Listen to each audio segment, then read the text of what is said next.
At 1:50 in the morning on May 24, 1944, Soundman Second Class John Prock pressed his headphones tight against his ears and listened to the ocean 300 feet below USS England. The destroyer Escort rolled gently in the darkness north of the Admiralty Islands. Prock had been tracking submarines for 6 hours straight. His back ached, his head throbbed. The coffee had gone cold 2 hours ago. Through the hydrophones he heard something. A faint mechanical hum, propeller cavitation, the distinctive sound of a submarine trying to escape. Row 116. The fourth Japanese submarine they had hunted in 5 days. Prock knew what would happen next. He had heard it 3 times already. The Hedgehog mortars would fire. 24 projectiles would arc through the darkness and plunge into the Pacific. If they hit, there would be explosions. Debris. Oil. Bodies. If they missed, the submarine would escape and the hunt would start over. But this time was different. This submarine was fighting back. The Japanese commander was executing maneuvers Prock had never encountered. Fishtailing, rapid depth changes, counter-pinging to confuse the sonar. Every tactic designed to break contact and vanish into the black water. Prock had to hold that contact. His ship, his crew, Lieutenant Williamson standing behind him on the bridge, all depended on the sounds coming through his headphones. What happened in the next 20 minutes would determine whether USS England continued her unprecedented killing streak, or whether Row 116 became the submarine that got away. But nobody on USS England knew they were already making history. Nobody knew that Japanese submarines were dying faster than they ever had before. Nobody knew that in 12 days, this small, unimpressive destroyer escort would accomplish something no other ship in naval warfare had ever done. The problem was that American anti-submarine warfare was not working effectively enough. Japanese submarines threatened Allied operations throughout the Pacific. The I-class submarines were large, capable boats. Displacing 2,500 tons surfaced, they carried crews of over 100 men and could operate for 90 days without resupply. Armed with 6 torpedo tubes and a 5-inch deck gun, they were formidable weapons.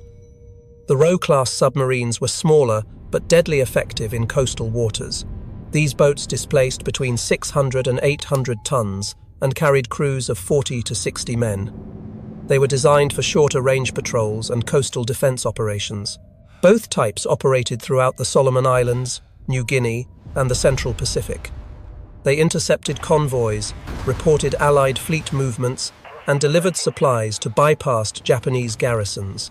Japanese submarine doctrine emphasized reconnaissance and fleet support rather than commerce raiding.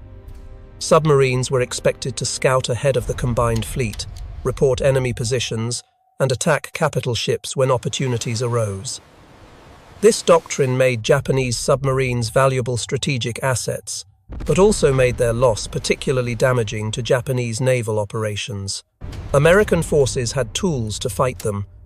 Sonar could detect submarines underwater.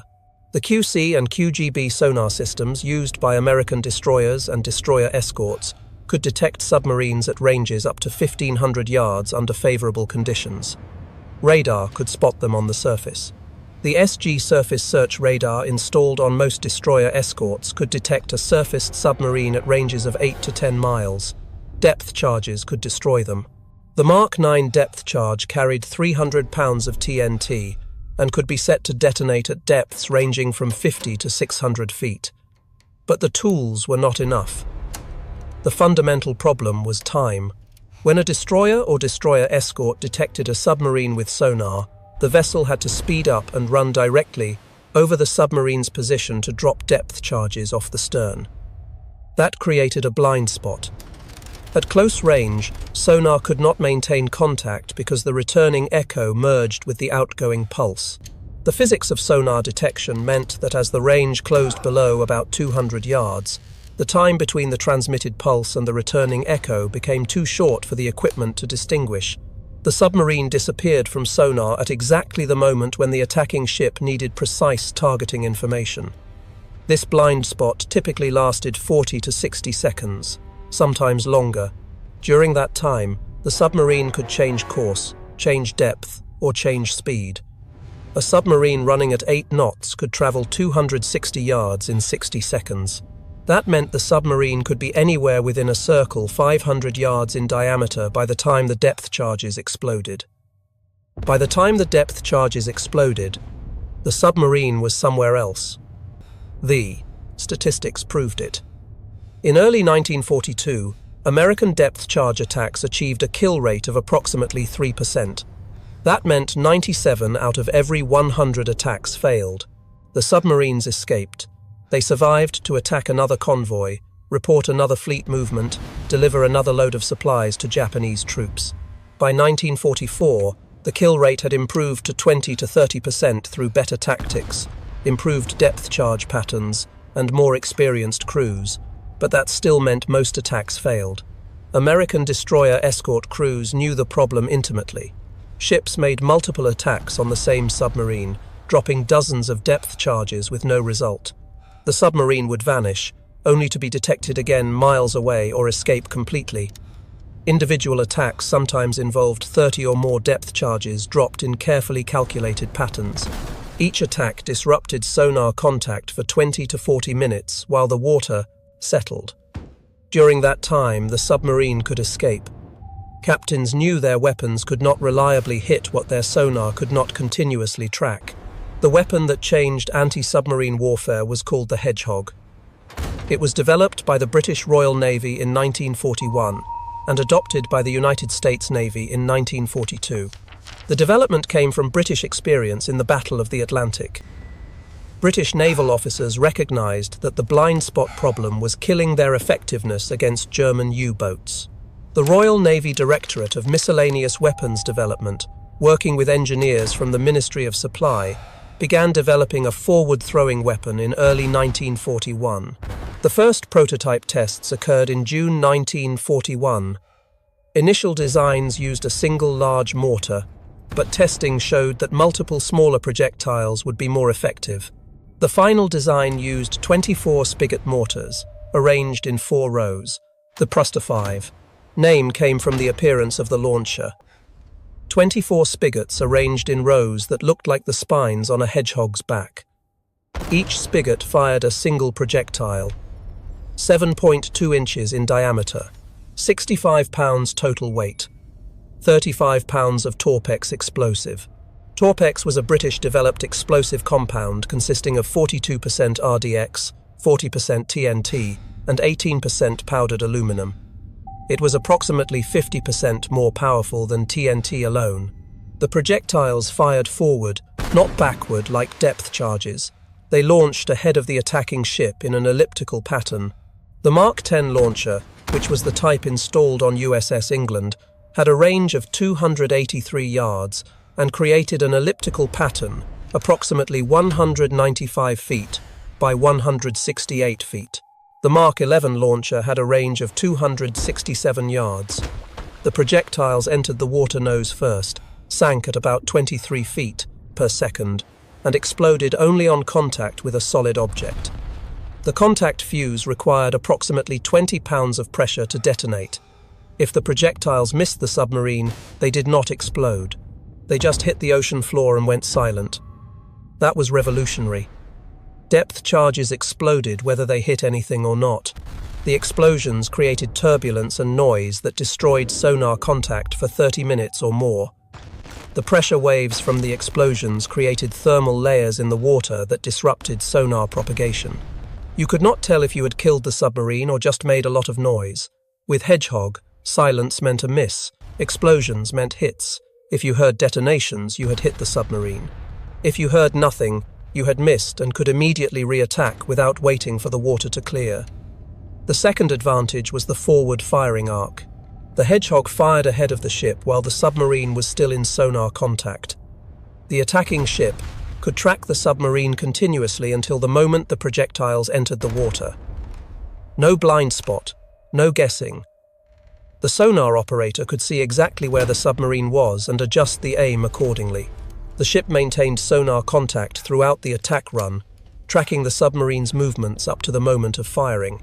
This allowed the attacking ship to compensate for last-second course changes or depth adjustments.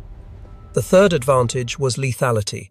A depth charge had to explode within about 25 feet of a submarine to cause fatal damage. The pressure wave from a depth charge explosion could rupture hull plates, damage machinery, and flood compartments, but only if the charge exploded close enough. A Hedgehog projectile had to physically hit the submarine to explode. When it hit, it exploded against the hull. 35 pounds of Torpex detonating against metal meant penetration.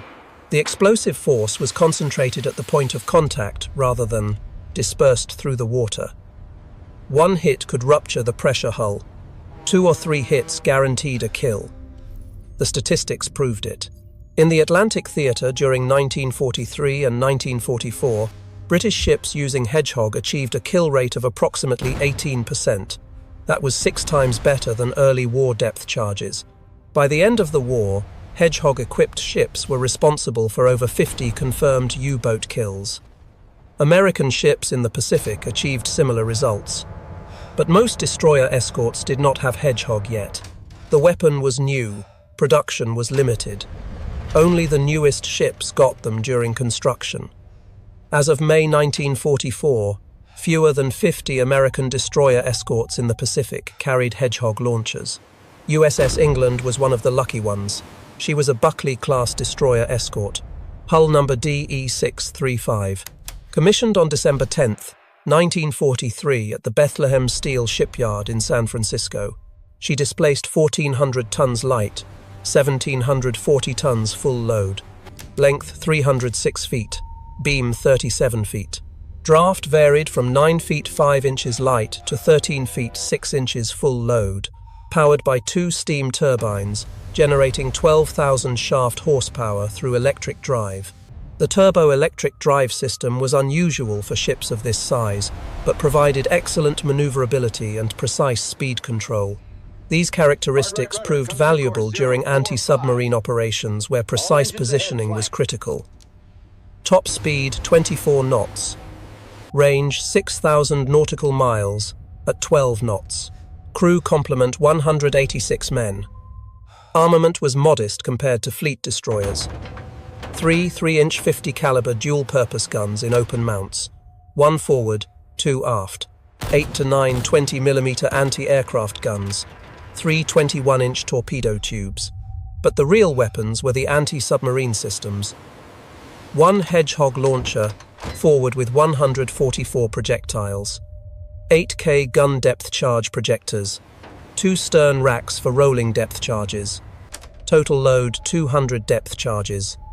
QHB sonar system for underwater detection. SG surface search radar. The ship was named after Ensign John Charles England. He was born in Harris, Missouri on December 11, 1920. He studied drama at Pasadena City College from 1938 to 1940.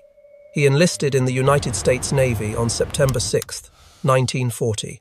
He completed training on USS New York from November to December 1940, then attended Naval Reserve Midshipmen's School. He was commissioned as an ensign on June 6, 1941, and assigned to USS Oklahoma. On the morning of December 7, 1941, Oklahoma was moored at Ford Island, Pearl Harbor. At 07:55, Japanese aircraft attacked. Multiple torpedoes hit Oklahoma's port side. The battleship rolled over and capsized in 12 minutes. 429 men died. Ensign England was working in the radio room when the ship capsized. He was trapped below decks and never made it out. His body was recovered after the war when Oklahoma was salvaged. He was 20 years old.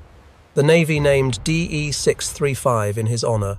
The commissioning ceremony on December 10, 1943, included England's mother, Mrs. H.B. England, as the ship's sponsor. Lieutenant Commander Walton Barclay Pendleton took command. Pendleton was a career Navy officer, 46 years old, born November 24, 1897.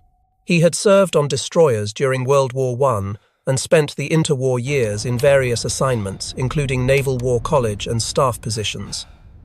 He was methodical, experienced, and careful. He understood destroyer operations and anti-submarine warfare doctrine. He was also smart enough to recognize that his executive officer was better at anti-submarine warfare than he was. Lieutenant John Albert Williamson was the executive officer from Brighton, Alabama. He had extensive experience with anti-submarine warfare and sonar operations. Williamson was obsessed with anti-submarine warfare. He understood sonar physics. He understood submarine tactics. He understood how to train a crew. He had studied every available report on successful anti-submarine attacks in both the Atlantic and Pacific theaters. He knew what worked and what did not. Pendleton recognized this and gave Williamson unusual freedom. During attacks, Williamson conned the ship while Pendleton supervised from the bridge. The arrangement worked because both men understood their roles and trusted each other completely.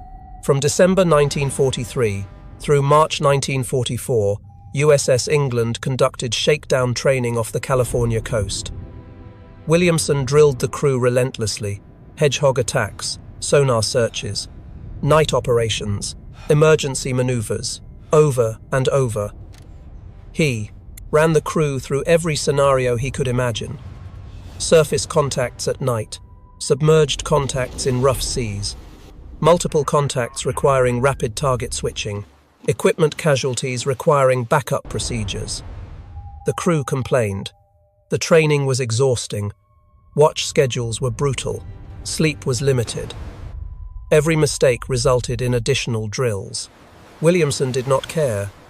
He told them submarines were smart and submarines were deadly, and the only way to survive was to be better trained than the enemy was skilled. The sonar crew trained the hardest. Soundman Second Class John Prock and Soundman Third Class Roger Bernhardt became highly proficient operators. Both men trained for hours each day on sonar detection. Williamson set up training scenarios. Friendly submarines would play enemy. The England would hunt them. The submarines used every evasive tactic in their playbook: sharp turns, rapid depth changes, knuckles created by reversing propellers to confuse the sonar, return, speed changes to break contact. Prock and Bernhardt learned to identify subtle sounds: propeller cavitation, hull popping under pressure, ballast tank flooding. They learned to distinguish echoes from actual contacts. They learned to track fast-moving submarines through radical maneuvers. They learned to compensate for water conditions that affected sonar propagation: temperature layers, salinity gradients, underwater currents. By March 1944, they were among the best sonar operators in the Pacific Fleet. On March 12, 1944, USS England arrived at Espiritu Santo in the New Hebrides. She joined Escort Division 40 under Commander Hamilton Haynes. Her primary mission was convoy escort. The work was tedious. Escort a convoy from Espiritu Santo to Guadalcanal. Turn around. Escort another convoy back. Repeat. No combat. No submarines. Just endless steaming back and forth across the same routes. The crews of the merchant ships in the convoys appreciated the protection, but for England's crew, the work felt anticlimactic after all their training. They had trained for intense anti-submarine combat. Instead, they were shepherding cargo ships across waters that had been relatively secure for months. The crew grew frustrated. All that training seemed wasted. Then on May 18, 1944, everything changed. Fleet Radio Unit Pacific intercepted and decoded a Japanese message. Submarine 116 was delivering supplies to Japanese troops at Buin on the southern tip of Bougainville. The message included the submarine's course, speed, and schedule. American intelligence knew exactly where I-16 would be. Fleet Radio Unit Pacific, based at Pearl Harbor, was responsible for intercepting and decoding Japanese naval communications. American cryptanalysts had broken the Japanese naval code designated JN-25. This code was used for operational messages between Japanese naval units. The intelligence derived from JN-25 intercepts gave American forces enormous advantages throughout the Pacific War. Commander Haynes received orders to intercept. USS England, USS George, and USS Raby departed Purvis Bay on the afternoon of May 18th. The 3 destroyer escorts formed a line abreast with 16,000 yards between ships. This formation created a sonar search area approximately 9 miles wide. They steamed northwest toward the intercept point. Each ship ran at 15 knots with active sonar sweeping continuously. On the morning of May 19, 1944, an American patrol aircraft spotted I-16 on the surface and radioed a contact report. The 3 destroyer escorts increased speed and headed for the reported position. At 1:35 in the afternoon, England's sonar operator picked up a contact. Clear signature, submarine, range 2,000 yards, bearing 085 degrees. Lieutenant Williamson took the con.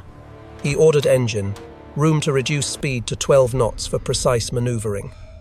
The sonar team tracked the submarine's movements. I-16 was running submerged at about 8 knots, depth 150 feet. The submarine was trying to reach Bougainville on schedule and apparently had not detected the approaching destroyer escorts. Williamson maneuvered England into attack position. The ship approached the submarine from astern, maintaining sonar contact throughout the approach. He kept the ship's speed matched to the submarine's to maintain stable sonar conditions. At 1,000 yards, Williamson ordered the Hedgehog crew to prepare for attack. The crew loaded the spigots and checked the firing circuits. At 500 yards, he ordered, "Stand by." The submarine continued on course, unaware. At 300 yards, Williamson ordered, "Fire." The Hedgehog launcher erupted. 24 projectiles arced through the afternoon air and plunged into the Pacific ahead of England. The pattern entered the water in an ellipse 200 yards ahead of the ship. The sonar operator maintained contact. The submarine was still there, still on course. 10 seconds passed. 15. 20. Nothing. Miss.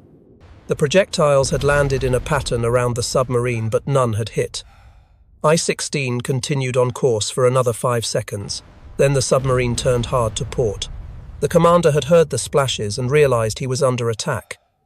Williamson ordered England to follow the turn. The sonar crew held contact. The submarine was now maneuvering evasively, trying to break contact. The Japanese commander was skilled. He knew American sonar capabilities and was using every technique available to exploit their weaknesses. For the next hour, USS England chased I-16 through a series of maneuvers. The submarine would turn, England would follow, the submarine would change depth, the sonar would compensate. The submarine commander varied his tactics, never establishing a motings, a take-em, predictable pattern. Turn intervals changed. Depth changes were irregular. Speed adjustments kept Williamson guessing. Williamson made 4 more Hedgehog attacks. All missed. The submarine commander was skilled. He timed his turns to coincide with England's firing runs, throwing off the aim.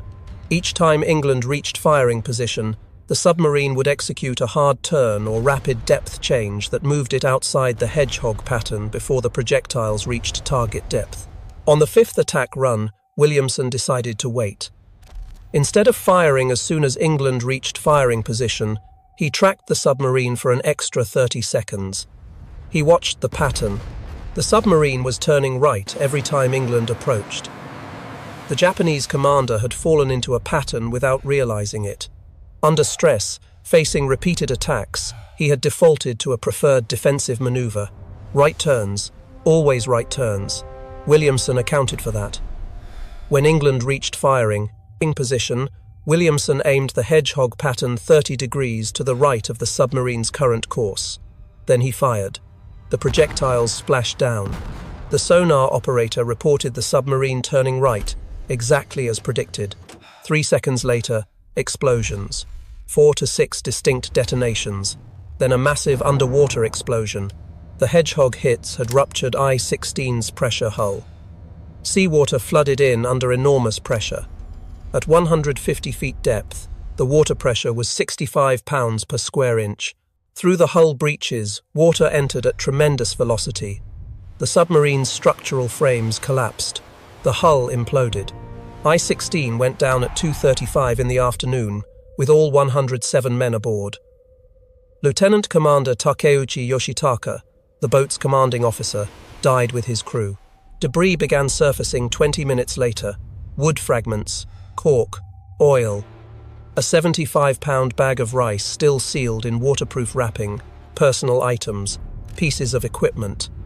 The debris field spread as currents carried the lighter materials away from the sink point. The 3 destroyer escorts circled the debris field through the night.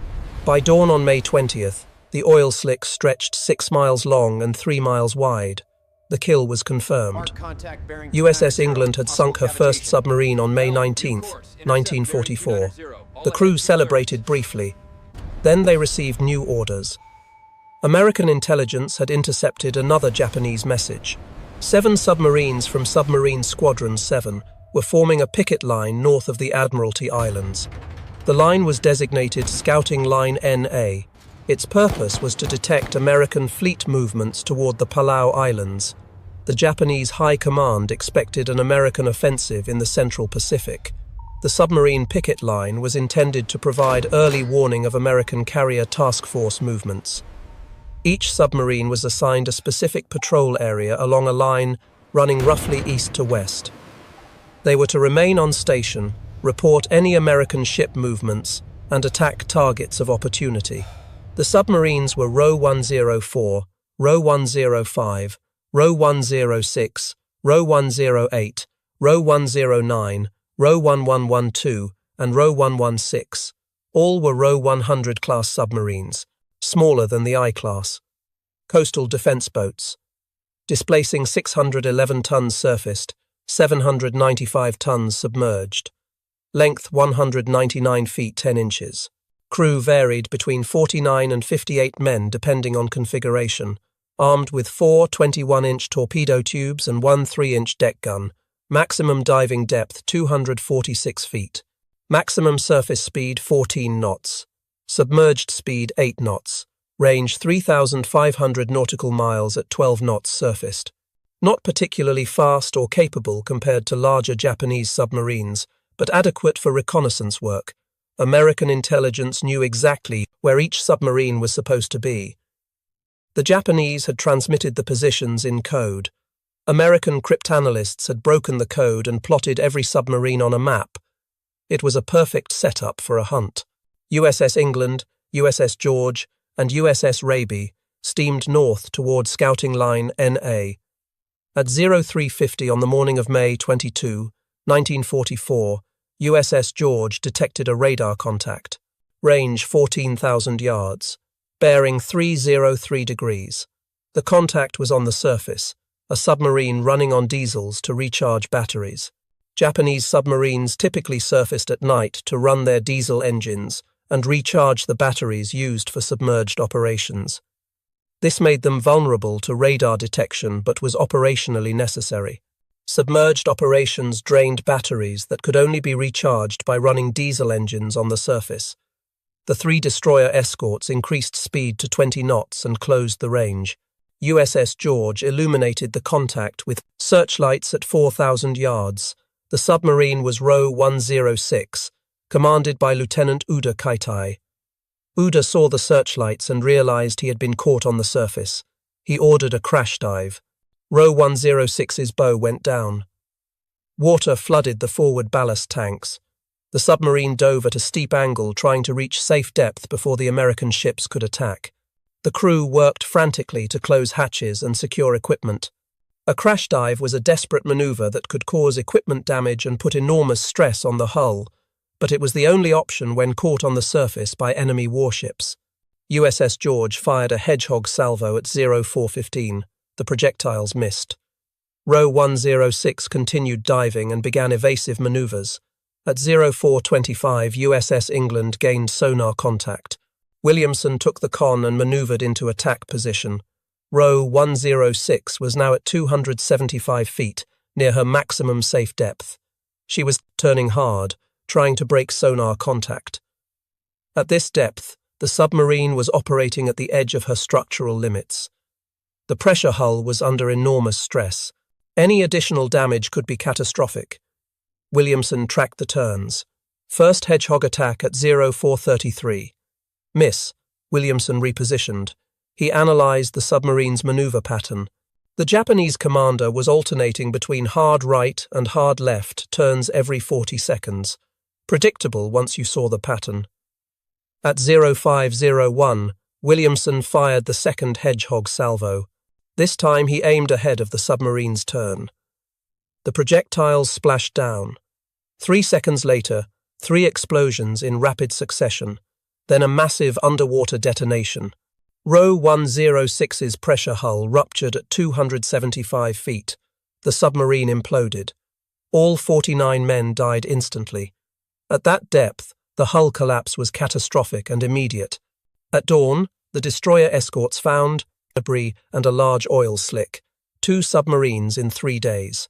But Scouting Line NA still had 5 more submarines. On May 23, 1944, an Allied patrol aircraft spotted Row 104 on the surface 250 nautical miles north-northwest of Kavieng. The aircraft radioed the position to the destroyer escorts. By sunset, the 3 ships had closed within radar range. At 0604 on the morning of May 23, USS Raby detected Row 104 on radar, range 4 nautical miles. The submarine was on the surface, running on diesels. The 3 destroyer escorts charged in at full speed. Row 104 detected them at 2 miles and crash-dived. USS Raby and USS George arrived first. Both ships made Hedgehog attacks over the next 2 hours. 8 attacks total. All missed. The submarine commander, Lieutenant Izubuchi Hisashi, was skilled and aggressive. He executed radical depth changes and course reversals that threw off the American aim. Izubuchi had commanded Row 104 for 9 months and had extensive combat experience. He knew how to fight. At 0834, USS England arrived and took over the attack. Williamson analyzed the submarine's pattern. Izubuchi was varying his maneuvers randomly. No pattern. That meant Williamson had to force him into a pattern. Williamson positioned England ahead of the submarine's current course. Then he waited. Sonar tracked Row 104 approaching. 2,000 yards. 1,500. 1,000. Izubuchi apparently thought he had evaded the Americans and was proceeding on base course toward his assigned patrol station. At 500 yards, Williamson fired. The Hedgehog salvo landed directly in Row 104's path. The submarine ran straight into the pattern. 10 to 12 explosions. The submarine's hull ruptured in multiple locations. The forward torpedo room flooded. The control room flooded. The engine room flooded. The submarine sank bow first. Row 104 sank immediately. All 58 crew members died. Debris surfaced at 10:45. Another oil slick. 3 submarines in 4 days. USS England was becoming famous. Word spread through the Pacific Fleet. Ships started calling her the submarine killer. Radio messages between ships mentioned England's success. Other destroyer escort crews wanted to know what England was doing differently. The crew's confidence soared. They felt invincible. By the 3rd kill, the crew believed they could sink anything. Any submarine, anywhere, anytime. The combination of Williamson's tactical skill, the sonar crew's proficiency, and the Hedgehog's effectiveness seemed unbeatable. The Japanese noticed. On May 23, 1944, the commander of Submarine Squadron 7, Captain Kato Ryunosuke, sent an urgent message to all submarines on Scouting Line NA. Enemy anti-submarine forces operating in your area.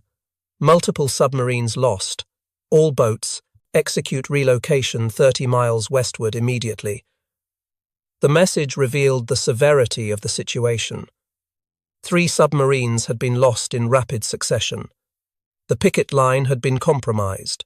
Kato was attempting to preserve his remaining submarines by relocating them outside the area where the American ships were operating.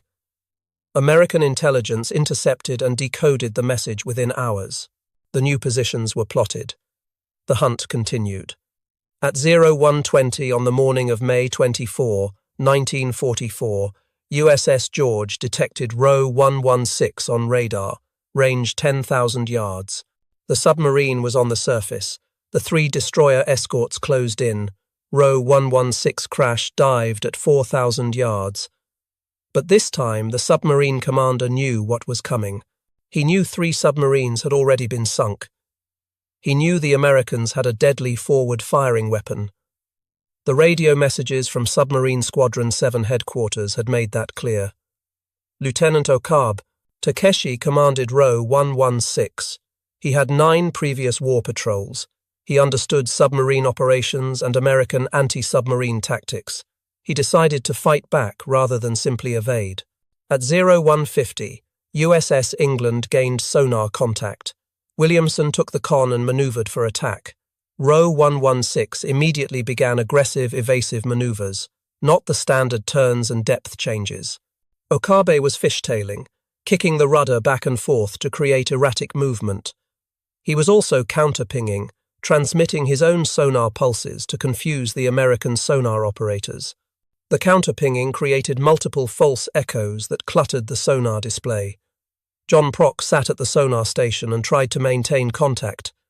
The submarine's signature kept breaking up. The counter-pinging created false echoes. The fishtailing made the contact appear to jump around. Prock had to filter through all of that to find the real submarine. He adjusted the sonar gain. He changed the donor pulse rate. He used every technique Williamson had taught him during training. Williamson made the first attack run at 0205. Miss Okabe reversed course and dove deeper. Second attack run at 0210. Miss Okabe changed depth rapidly, confusing the firing solution. Third attack run at 0214. Williamson aimed carefully, tracked the submarine's movements, compensated for the evasive maneuvers. Fire. The Hedgehog projectiles arced out and splashed down. 3 to 5 explosions. Not as many as the previous kills. The sonar operators heard breaking up noises, metal tearing, compartments flooding, but no massive explosion. Row 116 was severely damaged but still intact. She was sinking slowly, flooding from multiple compartments. The crew tried to surface, but the damage was too extensive. The bow planes were jammed. The ballast tanks would not blow. Water continued to flood into damaged compartments. At 0702, debris began appearing on the surface. Small amounts of oil. By the next day, the oil slick had expanded to cover several square miles. Row 116 went down with all 56 men aboard, 4 submarines in 5 days. On May 26, the 3 destroyer escorts headed to Manus Island to refuel and rearm. The Hedgehog magazine was nearly empty. The depth charge racks were half depleted. The crew was exhausted. They had been at sea continuously for 8 days with minimal sleep and constant tension. On the way to Manus, at 23:03 hours on May 26, USS Raby detected another radar contact. Submarine on the surface, row 108. The crew of USS England groaned. They were tired, low on ammunition, and heading to port. But orders were orders. The 3 destroyer escorts turned toward the contact. Row 108 detected them and submerged. USS Raby lost contact. USS George searched but found nothing. At 23:15, USS England gained sonar contact. Lieutenant Williamson took the con for what he thought would be their final attack before resupply. The crew was exhausted. But row 108 was right there, confirmed on sonar. Williamson maneuvered into attack position. 1 attack run. That was all the Hedgehogs they had left. 12 projectiles, half a salvo. If they missed, they would have to chase the submarine with depth charges. At 23 hours, Williamson ordered fire. 12 Hedgehog projectiles splashed down. Silence for 2 seconds. Then multiple explosions from 250 feet down. Row 108's hull ruptured. The submarine went down with all 53 men. 5 submarines in 8 days. USS England arrived at Manus on May 27 and began taking on supplies. The crew rested for the first time in over a week. The Hedgehog magazine was refilled to capacity. Fresh depth charges were loaded. Fuel tanks topped off, provisions restocked, minor mechanical issues were repaired. The sonar equipment was recalibrated. By May 30th, the ship was ready to return to patrol. But by then, other American ships had heard about England's success. A hunter-killer group built around the escort carrier Hoggett Bay arrived on station.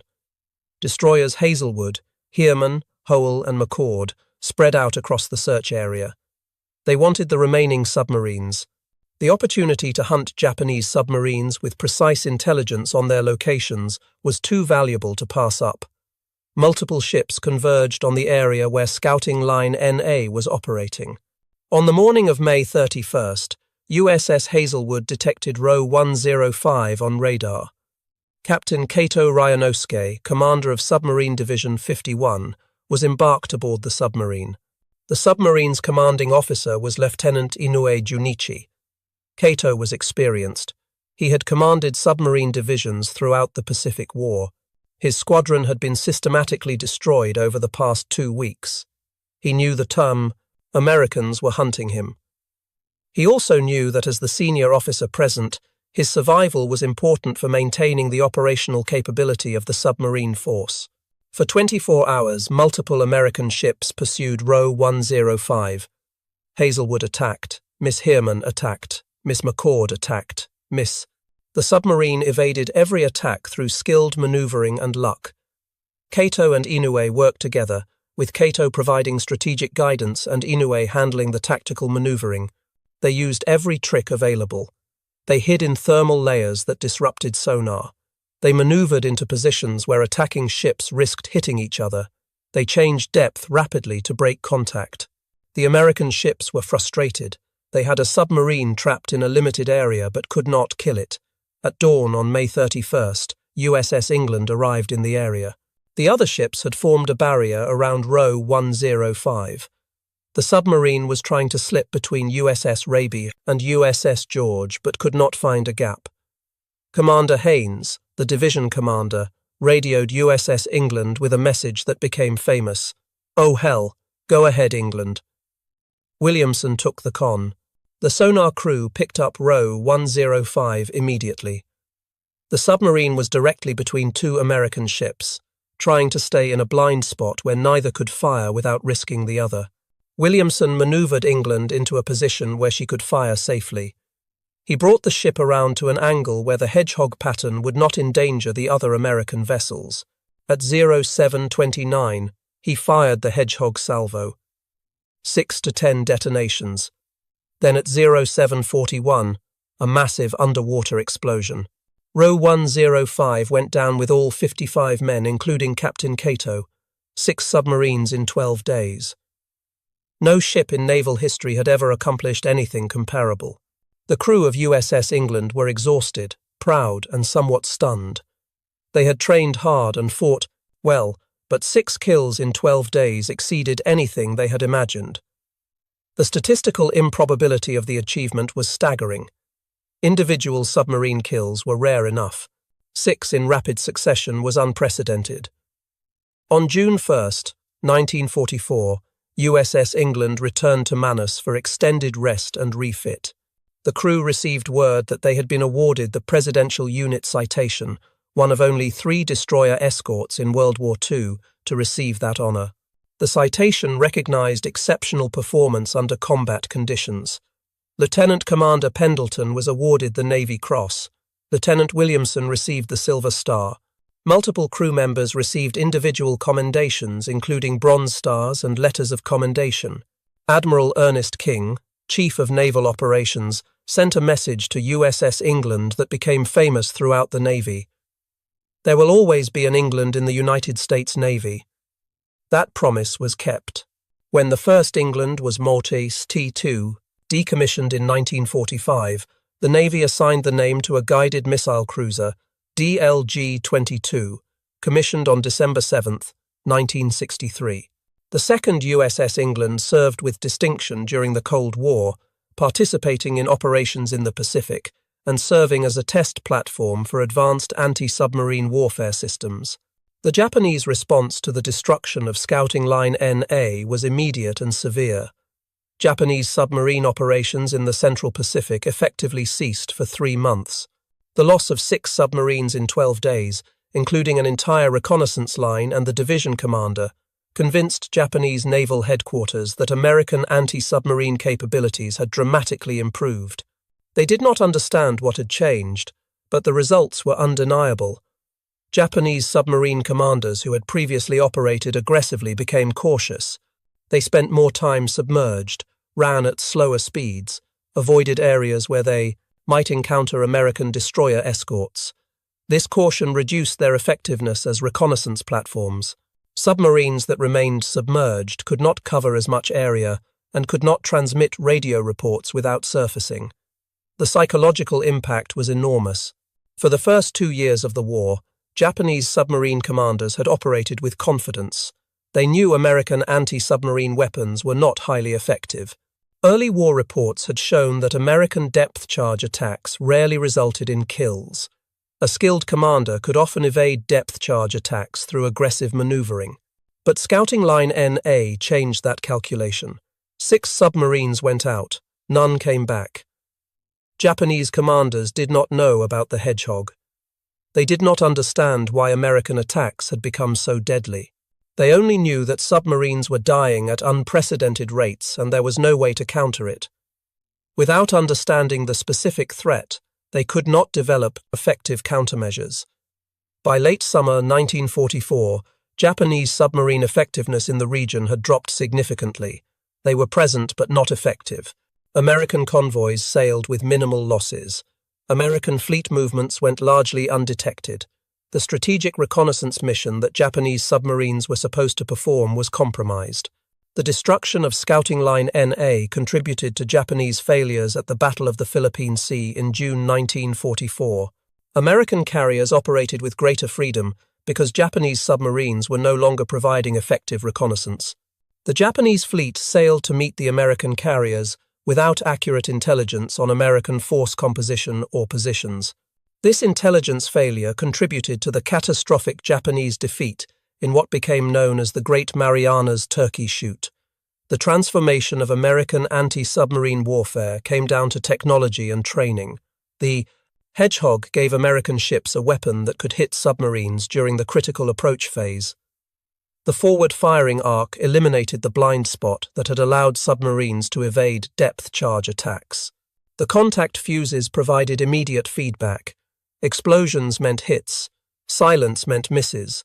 The weapon worked. But technology alone did not explain USS England's success. Many ships had Hedgehog launchers. Only USS England sank 6 submarines in 12 days. The difference was training and crew quality. Lieutenant Williamson's intensive training regimen had prepared England's crew for exactly the kind of operations they faced in May 1944. The months of repetitive drills had created muscle memory and instinctive responses. When combat came, the crew executed without hesitation. The sonar operators could track submarines through aggressive, evasive maneuvers. They could distinguish between real contacts and false echoes. They could maintain contact through difficult water conditions. The Hedgehog crews could reload and prepare for firing in under 3 minutes. The engineering crew could execute precise speed changes necessary for accurate firing solutions. The damage control parties could handle casualties and keep the ship fighting. Every man on the ship knew his job and trusted his shipmates. That combination of technology and crew quality proved unbeatable. After her 12-day patrol in May 1944, USS England continued operations in the Pacific through the summer and fall. She escorted convoys, conducted anti-submarine patrols, and participated in amphibious operations, including landings in the Philippines. She never again achieved the concentration of kills she had accomplished in May, but remained an effective anti-submarine platform. Japanese submarines became increasingly scarce in her operating areas, partly because of the losses inflicted in May. On May 9, 1945, while operating off Okinawa, USS England was attacked by 3 Japanese dive bombers. The ship shot down 1 bomber with anti-aircraft fire, but the damaged aircraft crashed into England's superstructure in a kamikaze attack. The crash killed 37 crew members and wounded 25 others. The impact destroyed the bridge and damaged the forward superstructure. Fire spread through 3 compartments. For several minutes, the ship's survival was in doubt. The damage was severe, the superstructure was wrecked, but the crew controlled the damage and saved the ship. Damage control parties fought the fires. Engineers kept the engines running. Medical personnel treated the wounded. The ship survived because the crew refused to give up. USS England steamed to Kerama-Retto for emergency repairs, then returned to the United States under her own power. The fact that she could make the transit across the Pacific after suffering such severe damage testified to both her structural integrity and the skill of her crew. She arrived at Philadelphia Navy Yard on July 16, 1945, for conversion to a high-speed transport. The conversion was cancelled when Japan surrendered on August 15. USS England was decommissioned on October 15, 1945. She had been in service for 1 year and 10 months. During that time, she earned 10 battle stars and the Presidential Unit Citation. She was stricken from the Naval Register on November 1, 1945, and sold for scrap on November 26, 1946. The ship was not preserved.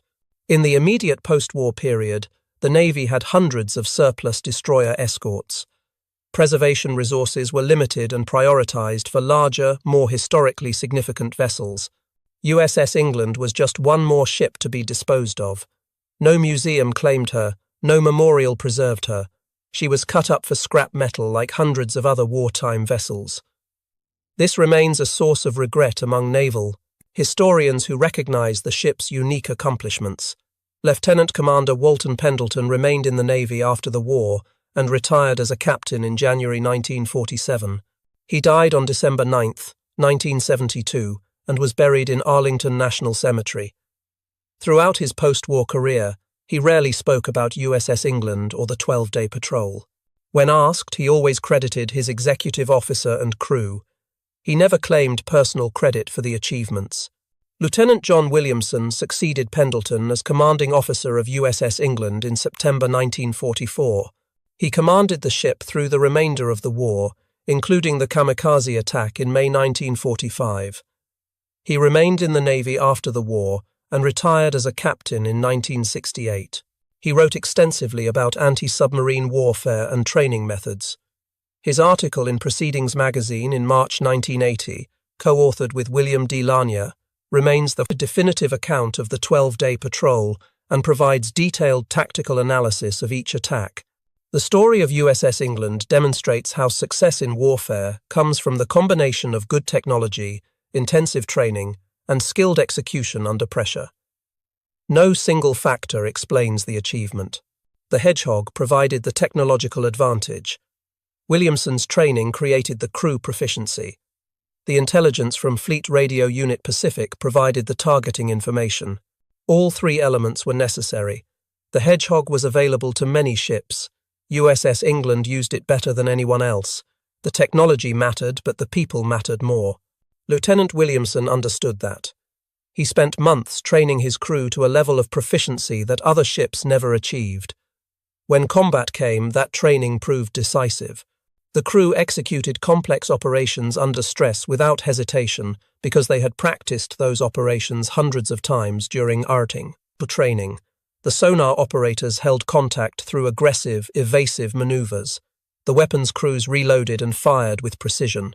The engineering crews executed the precise speed changes necessary for accurate attacks. The bridge team coordinated all these elements seamlessly. Every component worked together seamlessly. That was not luck. That was training. The destruction of Scouting Line NA in May 1944 contributed to larger Allied success in the Pacific. Japanese submarine reconnaissance became ineffective. American fleet operations enjoyed greater freedom of movement. Convoy losses decreased. The strategic initiative shifted further toward the Allies. The Battle of the Philippine Sea became an overwhelming American victory, partly because Japanese submarines failed to provide adequate warning. American carriers approached the Marianas without being detected. The resulting battle destroyed Japanese naval aviation as an effective fighting force. All of that traced back to 12 days in May, when USS England systematically destroyed 6 submarines and broke Japanese confidence in their underwater forces. The men who accomplished it never claimed to be heroes. They claimed only to have done their jobs. They trained hard. They executed their mission. They supported each other under fire. But doing your job when it matters most is exactly what heroism looks like in war. If you found this story compelling, please take a moment to like this video. It helps us share more forgotten stories from World War II. Subscribe to stay connected with these untold histories. Each one matters. Each one deserves to be remembered. Leave a comment below telling us where you are watching from. Our community spans the globe, and we would love to hear from you. Thank you for watching, and thank you for keeping these stories alive.